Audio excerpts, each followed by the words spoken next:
Let me start by saying that it is an incredible honor and a very special privilege to be here today, to be part of a community of kindred spirits that come together not only in pursuit of their own personal ambitions, but to find a way to respond to a challenge that is becoming endemic across our society. But you're coming together in a way that unites our people around a common goal. Often we find that we're so consumed with those things that divide us and we miss out on the opportunities that brings us together. And in some respects it's sad that we're coming together around such a difficult issue, but it's telling and it's timeless and it's something that we've got to respond to. We live in a new world because if we look at the statistics, they say around 13% of the globe's population is going to die because of cancer. But that's a very skewed figure because there's huge differences between the developed and the developing world. And so the majority of those people are probably going to die in developing countries where the services that we heard about earlier are not going to be available today. But those stories of people across the world, those are our stories. Those are the experiences that we have, and those are the things that we must confront. Because everybody in this room, everybody in the society has been touched in some way by cancer. It's a great thing that the sense that people felt towards, what's the attitude, the negative attitude that people have towards cancer? The stigma that existed towards cancer, that is no longer as prevalent. Because that's an important part of our advocacy, and education has played a role in shaping people's responses to that. But I wanted to for a moment talk about these differences that exist between developed and developing countries. In developed countries, 67% of women are going to be tested for cervical cancer. In developing countries, that figure goes down to 13%. And these are very basic tests that easily can be put in place. And it often comes back to a point that I want to make later about political will. And what are the priorities of the society? What are the issues that we take forward? And how do we respond most urgently to those things that we must be doing? Even though our stories are similar in many respects, our chances of survival is very different depending on the level of treatment and the level of healthcare that you get. And that clearly, by its orientation, must be unfair. Because if we must be doing anything in this country, it should be to ensure that the world is a more equal place, that people have the same opportunities, the same prospects, and the same sense that they're part of a community, a South African incorporated, that's looking after their joint interest. Now, these divisions that exist across the world between the North and the South, between developed and developing countries, exist in our own country, where those two worlds show itself.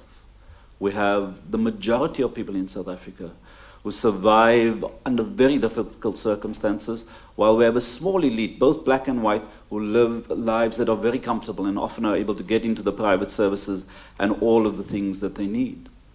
But it's that divide that tells us what happens in healthcare. But the one thing that we must appreciate and understand without any ambiguity is that the system as it stands at the moment can't continue as it is. And so what the National Health Insurance System does for us, it gives us an opportunity to have a conversation about what kind of system do we want. What is the conversations that we need to have as the patients and as the service providers and many of the others who often invest in private healthcare. The majority of people in South Africa who get sick through cancer are poor people. Overwhelmingly, the proportion of poorer people in numbers and percentages are much higher than wealthier people.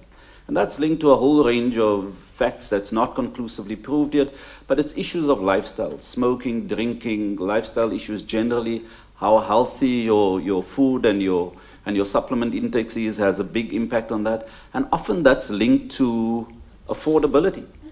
If you're wealthy, you can buy more affordable food. If you're poor, you're often just able to survive on pap and meat once a month or something like that. But there's lots of hazardous chemicals in workplaces, in production processes that have huge effects on people's health and lifestyles.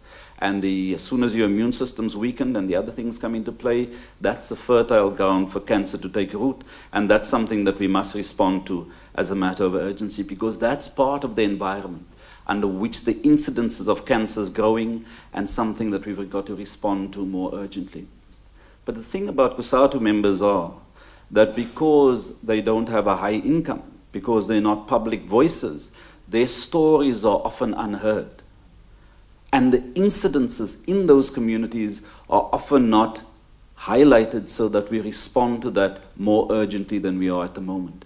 And so it's also an issue about our attitude and how it is that we're trying to respond to these challenges. But the one thing about cancer is that in some respects it is a leveler. Because whether you're rich or poor, white or black, when you have cancer, you have the same hopes, you have the same dreams, you have the same ambitions, you have the same fears. And ultimately, we've got to find a way to have the same response to that, so that we're able to assist people in a much better way. The point that I've liked in all of the presentations that were made today is the need for a cancer plan. Because without doubt, any great cause, any noble ideal, and that's what brings us here together today, must have champions. And who better to be those champions but the people who've experienced that firsthand, who knows what that means not only for your health circumstance, but for your personal circumstances and the circumstances of your family. So if we are to be those champions, if we party to this organization in making sure their voice goes out a lot more, we must have clear elements of what it is that we are going to do. And certainly for us in the organization I worked with, I thought that there's a few things that's got to stand out.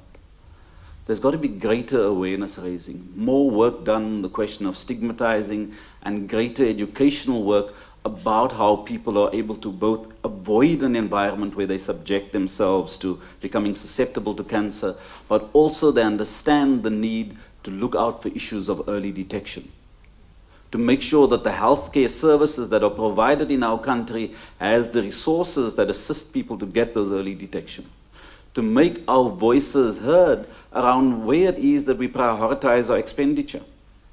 Looking at the incidence levels just of cancer, besides the other non-communicable diseases that are out there, we're clearly spending too little resources, too little political energy in these public services in relation to what we, for example, spending on, whether it's the stadiums for the World Cup or the arms deal or any of those other things that seem to have been more designed to enrich a few people than to respond to the social injury that affects the majority of our people.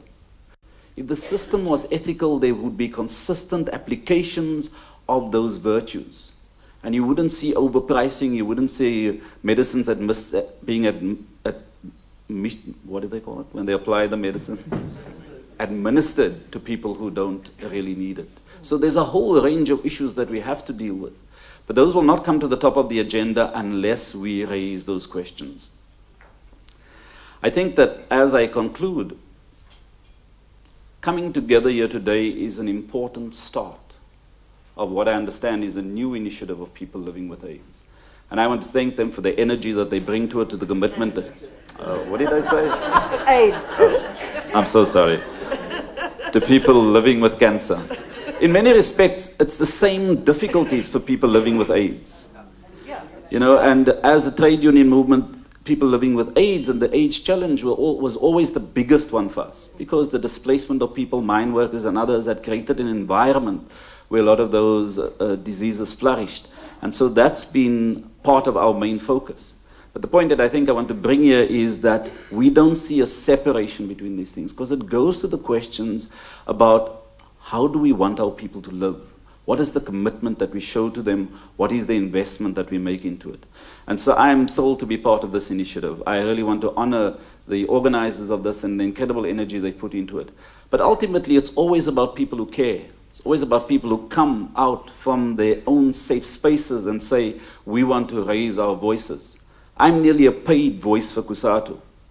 The voice from the woman who comes from the township to come and say that I want to align myself with this is a more powerful voice than mine, because there's no question about what brings her here. Those are the women, the men and women who volunteer. They don't get paid for being here, for going out in the mornings and speaking to people with AIDS and cancer. Those are the people who care, and it's their values.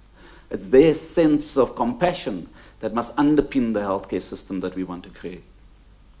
And I firmly believe that it's their efforts. It's the contributions of people like that, people who shape our ideas, people who give us hope, people who give us confidence in the future, and people who've given me hope in how I've been able to overcome the difficulties that I have had with it, that 18 months later, I'm still cancer-free.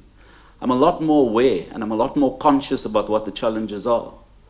But I still always feel that I'm not doing enough. I've been so fortunate in this journey and the struggle.